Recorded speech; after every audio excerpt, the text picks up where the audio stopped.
السلام عليكم ورحمة الله وبركاته. برشا تعليقات على باجي ومساجات مضمونها شبيني يعني في موقفي شبي موقفي ماهوش نفس الموقف كيما وقت اللي جاء الشيخ وجدي غنيم. الأسئلة هذه راهو ما يطرحها كان مضلل أو واحد ما عندوش دماغ، يعني تراو عنده دماغ يمشي بين العباد وهو لا فارغ الدماغ نتاعو، يمكن عملوا له عملية ونحاو الدماغ خلوه على جنب، أو أنه مخدر من قبل معناها شخصيات معينة. أنا راني الحمد لله يا ربي بمخيخي، ونحمد ربي على الحكمة اللي ربي عطيها لي. أنا مشني ضد مجيء المشايخ إلى تونس، أنا يعني من الناس اللي عبرت وقلت مرحبا تونس مفتوحة لكل المشايخ ولكل الفنانين وكل المثقفين وللعلماء. أنا في الزمن اللي يعني دفعت وعملت شريط على الشيخ وجدي غنيم كنت وقتها أنا ما نعرفش نوايا جمعية النهضة والنهضة من استضافتها للمشايخ. النية متاعهم كانت وأنهم يحبوا يلغموا الشارع التونسي ويجيشوا المشاعر، لأنهم يعرفوا أن شق من المعارضة ضد مشايخ معين، يعني يحبوا يهيجوها البلاد باش كي تخرج المعارضة تصيح وتعيط قول لهم ريتو ما يحبوش الدين، ريتو راهم خلف بن علي، ريتو راهم يكرهوا الإسلام، وهكاكا يزيدوا يربحوا حب الشعب ليهم. أنا ثقت بعديد المغالطات لدى النهضة ما عندها حتى مشروع الوحيد متاع القياديين متاعها هي تخدير الشعب بالدين باش تزيد تاخذ أصوات في الانتخابات الجاية كان صارت، خاطر هما مش ناويين راهم يعملوا انتخابات تو من هنا وعام 2015 وشوف نية الغنوشي التمسك بالحكم والتمترس في مؤسسات الدولة وما تخرجوه كان بالدم هكا، هذاك هو مخ الغنوشي. بالطبيعة أنا نستثني بعض قيادي النهضة سواء من الصف الأول أو الصف الثاني، واضح، خاطر أمة محمد لا تجتمع على ضلالة، ونقول الكلام هذايا باش ما يقولوش كلامي خطأ. أنا مرحبا بكل المشايخ ونطلب من المعارضة بجاه ربي يا معارضة كانك وطنية وكانك تحب الوطن هذايا وخايفة عليه من سيطرة الغنوشي وتصحير البلاد والديكتاتورية وإرجاع معناها الشعب التونسي شعب وهابي متخلف. بجاه ربي ما عادش تعرفهم، خليهم يجيبوا إن شاء الله في الجمعة 1000 شيخ، خليهم. هي فما ناس ميتة بالشر ما لقاتش باش تاكل، ماتت لأنها ما عندهاش باش تداوي، بطلت القراية لأنها ما عندها خباط صغير باش يمشي للمكتب، والشيخ باش يجي ويحطوه 1000 نقولوا نحنا 1000 شيخ يجيبوا إن شاء الله في الجمعة، ميسالش نعديو نصبروا شوية. الشيخ كيف يجي ملي يستدعاوه جمعيات سوا ديزان بعيدة عن النهضة وهي كلها نهضوية، للي يحطوه في نزل، للماكلة اللي باش يحطوها له، للفرحة اللي باش يعملوها له، فهمتني، حق استضافة معناها على قدر المقام. طبعا على قدر المقام في الإسلام فماش شيء هذايا، الإسلام الحقيقي ما فيش شيء هذايا، التبذير ما فيش هذايا، ما يغطي أحياء شعبية تعيش بها لأشهر، عاد خليهم يلعبوا معناها هما باقي يعاودوا في نفس اللعبة مع الشعب يزموا يفيق، وأنهم هذوما ناس جاوا باش يخدروكم الدينية. بالطبيعة أنا نوعية أنا ما ينجمش يتدمج، أنا راني محمد حسان نحبه ونتبع فيه على الانترنت، وتبعته ما شاء الله على قناة الرحمة، ونتبع فيه على قناة يعني أنا بالنسبة لي شيخ من المشايخ وعنده بعض الانزلاقات الفكرية والفقهية أنا ما نمشيش بها، لأني الحمد لله يا ربي بمخي. انتوما كيكم خايفين من دمغشة الشعب ما يسالش، نقول لكم شدة وتزو، خلي يعملوا النهضة كما يحبوا، راهو ذاك مخططهم الوحيد أنهم يعاودوا يعني يكسبوا ثقة الشعب بتجيشهم وتهييج مشاعرهم من الناحية الدينية. يعني هما بالحق عاملين الدين أفيون للشعب التونسي، خليهم يواصلوا في النهج هذا. نحن عندنا اعمالهم وانجازاتهم خلال الحكم في تونس. ما يقولوا لكش راهو الدنيا صعيبه، لا لا لا، شويه من الحنه وشويه مرتبه اليدين. اللي عملوه معناها النهضه الترويكا بقياده النهضه ما صارش في عهد بن علي. راهم يجوا للكف في الاداره التونسيه وينحيوه ويحطوا في بلاصتو يا اما تجمعي دخل البيت الطاعة وانتر بارونتيز التجمعيين الفاسدين الكل عندهم في النهض، والتجمعيين الصحاح ما تبعوش النهض. واضح؟ يحطوا لك يعني واحد مسطك هو بهيم وجراد من الفوق جاي معناها كان على بعض الامتيازات والملفات ما يعرف فين يشد، يبدا يدهدس في حاله. يفكوا في الخدمه المديرين العامين، فما مديرين عامين توا سيي هاجرت من الاداره التونسيه وفما اللي توا باش يهاجروا. لازمكم تعرفوا جيد جاوا على امتيازات على كرهبه وعلى شهريه. في بالكم يا توانسه اللي مصور لوزير يا توانسه يعطيوه شارجي دو ميسيون ومدير عام ما ياخذش شارجي دو ميسيون. في بالكم اللي هما الاداره فرقوها من بعضها، كل مدير عام مش داخل بيت الطاعه نتاعهم يتجاوزوه ويتعاملوا مع شيف سيرفيس. وانتم تعرفوا مال الشيف سيرفيس من قيمه ومال المدير العام من قيمه. سبحان الله، واحد مسؤول المدير العام كان عنده خبره، هما لا. اعطيهم كيفاش يتمترسوا في الاداره يا توانسه. لي كابيني دي مينيستر تعج عجان باللي كونسيي وما يعملوا في حد شيء، اللي انهم يفكوا في الخدمه من مديرين عامين ويوصلوها لوزير ويهزوا المعلومات لسيدهم وربهم الغنوشي. يا توانسه الاموال اللي قاعده تتصرف على مستوى الوزارات من نهار اللي جاو هما ما تغطي مدن في تونس لاشهر معناها يعيشوا بها. النهضه يا توانسه قالت انا جاي باش نحارب الفساد، وهي مش حاربت الفساد. كل واحد عنده ملف فساد. كانت دخل بيت الطاعه نتاعها هاكا ما تعرف ما تعملوا في الشونتاج هاكا خليته، وكان ما دخلش بيت الطاعه هاكا يعني باش تحاسبوا. يا توانسه في عهد النهضه اقترفت مظالم ما عرفناهاش في عهد بن علي. راهو حكم كي يخرج محكمه التعقيب يلزمو يتنفذ، يعني بالبهامه والتستيكه نتاعهم. وحاجه اخرى مش بهامه وتستيكه، كل الناس باش يقعدوا بالعنف على قلوبنا. يقول لك نستعمل سلاح ونقعد بالعنف على قلبك يا تونسي. مهما كان نص الحكم مادام خرج الحكم يلزم يتطبق. الحكم نتاع الفهري ما تطبقش، دونك محكمه التعقيب تسكر الباب وتروح.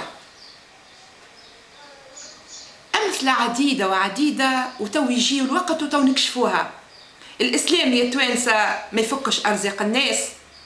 الاسلام يا توانسه ماهوش طماع. الاسلام يا توانسه ماهوش كذاب. الاسلام يا توانسه ماهوش منافق. الاسلام يا توانسه ما يقتلش الشعب بالشر باش يعيش معناها المتنفذ سيدنا عمر رضي الله عنه وارضاه. يعني ما يرقدش الليل على ابناء الامه وهم جياع ويحرسهم ليل ونهار وما كللهمش حقوقهم. نحن توا المتمترسين توا ويحكموا فينا يخمم كان في جماعته والانتوراج نتاعو، يجيب ولد عمه ولد اخته ولد خاله، فهمتني؟ وراهو الشعب النهضاوي اللي تبع فيهم ماهوش فاهمهم مش عارفهم، مخدر بيهم، باقي عايش بك السنوات العجاف نتاع عهد بن علي. الشعب النهضاوي هو زاد مظلوم كيفنا كيفه. انا مشني ضد النهضاويين هذوك مخياني، اما ضد قياديين الكذابه بطبيعه قلت الا ما رحم ربي.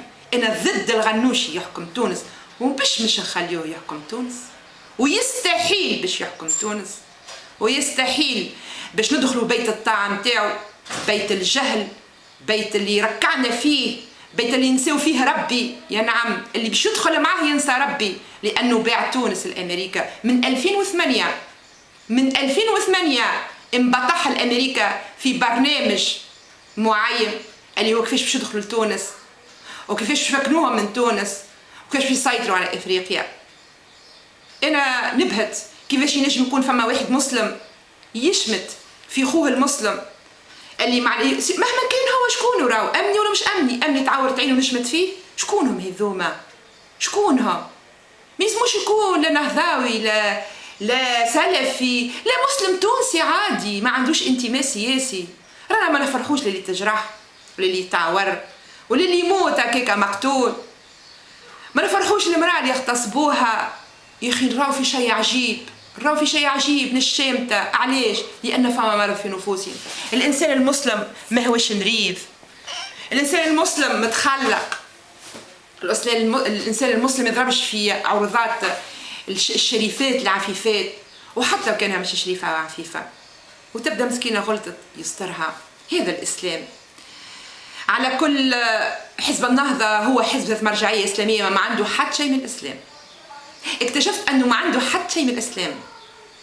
بالطبيعه وقت اللي يمارسوا الحكم.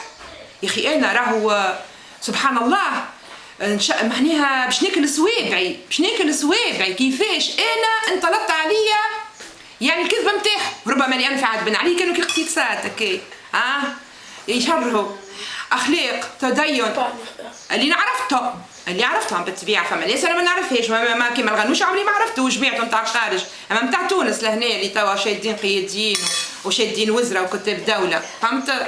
هذوما ناس كانوا قلت لك تعرف شنو تبارك الله عليهم في الاخلاق والدين وما الدين. تلقاه يا اخي كان بالدين. قلنا الناس يخافوا ربي.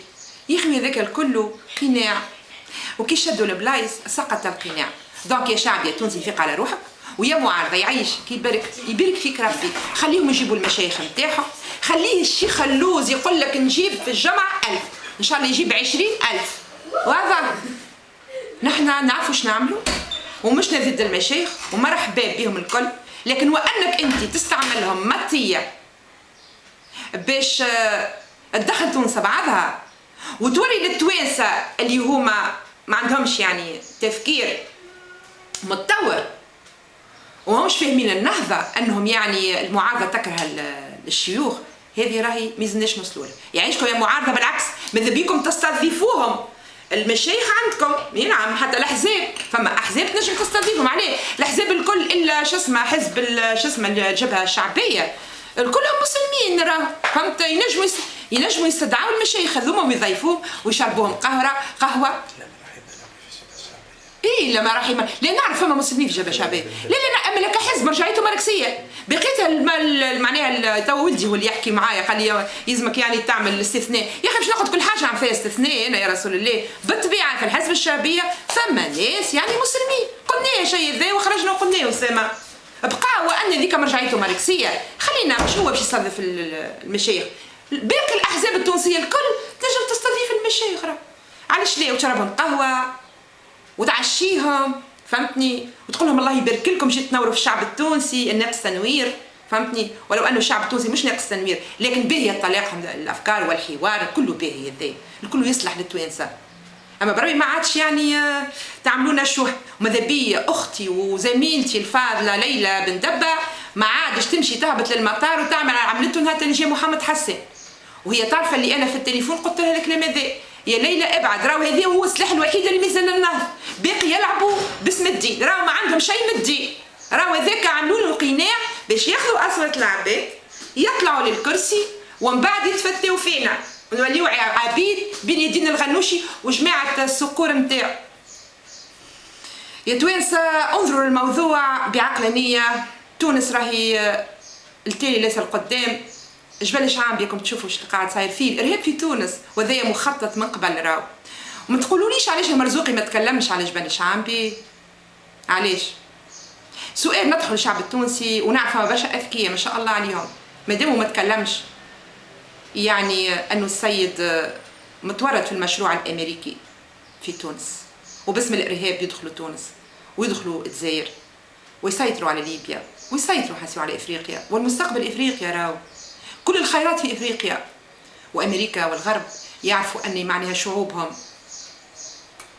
تعاني في مأساة اقتصادية ومالية، ومنين باش يجيبوا لهم باش يتنعشوا هما على حساب الشعوب البهيمة اللي كيفنا نحن واللي تتغر بشوية مشايخ وتتغر بكلام يعني بعض القياديين اللي يقول لك انا راهي مني تقرع في الدين باش يعني يتم استعمارنا بطريقة أخرى وينهبوا لنا ثرواتنا. فيقوا على رواحكم. بالنسبة للنهضة ما عندهاش مشروع إلا أنها يعني تشد الحكم مهما كانت الأسباب وبكل الطرق والأساليب. والغنوشي مش ناوي يخرج ويعمل لكم انتخابات 2015 وما يعملهاش، وبالتالي انتوما توانسة تفيقوا على رواحكم وتقفوا لرواحكم. ويلزمنا الرئيس الجمهورية نقولوا له ديجاج، وغنوشي ديجاج، والتأسيسي ديجاج، ونحضروا رواحنا باش نبليو الجمهورية الثانية. وردوا بالكم راهو التأسيسي ماذا به يزيد يقعد حتى ل 2015. ناس قاعدة ما شاء الله نهار كامل سيرك عمار وهما يخلصوا، فهمتني؟ ويكذبوا على الشعب، أو كي يجي كاميرا يبدأ كل واحد عامل فيها بطل. السلام عليكم ورحمة الله وبركاته.